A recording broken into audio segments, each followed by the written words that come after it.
This summer, I measured stress responses across tadpole development, and I collected hormones through water samples and then analyzed them and see how the stress response changed across different developmental groups. For the first couple of weeks, it was pretty hectic because we worked with multiple tadpoles and we have to work on like a timely basis after injections, and you have to collect their water samples, then put them back in another container, then collect them. It was very hectic, but once we finished all of that, things became a little bit more laxed.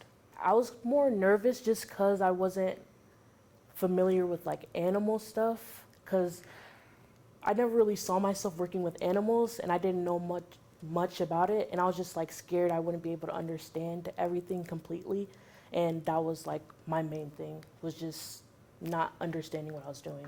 It was really interesting because I learned a lot of things that I wasn't sure that were happening, like someone's doing volatiles and then studying endophytes. But it was really interesting because you have like this idea of what a scientist is like, but this was a very diverse group and everyone has their own personalities and stuff.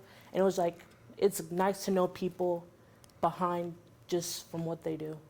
Actually, the concept part came towards the end, like reading research papers and also like practicing my research.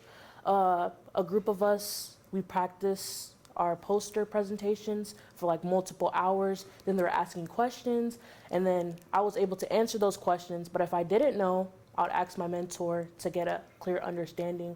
And I think all of that really helped me be successful in my poster presentation overall.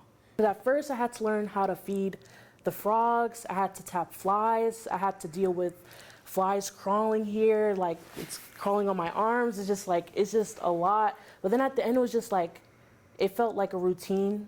Like I could close my eyes and do it with like no problem.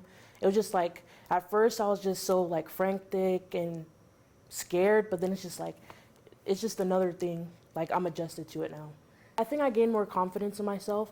I think one thing about research is being able to ask questions to get a better understanding, because we are dealing with things we've never learned before, like the whole universe. Like we're uncovering mysteries, so it's just like, now I know what to do as far as if I want to gain more understanding, read research papers, and then ask questions and gain more understanding. But if my question can be answered, then maybe I can be the one to answer the question.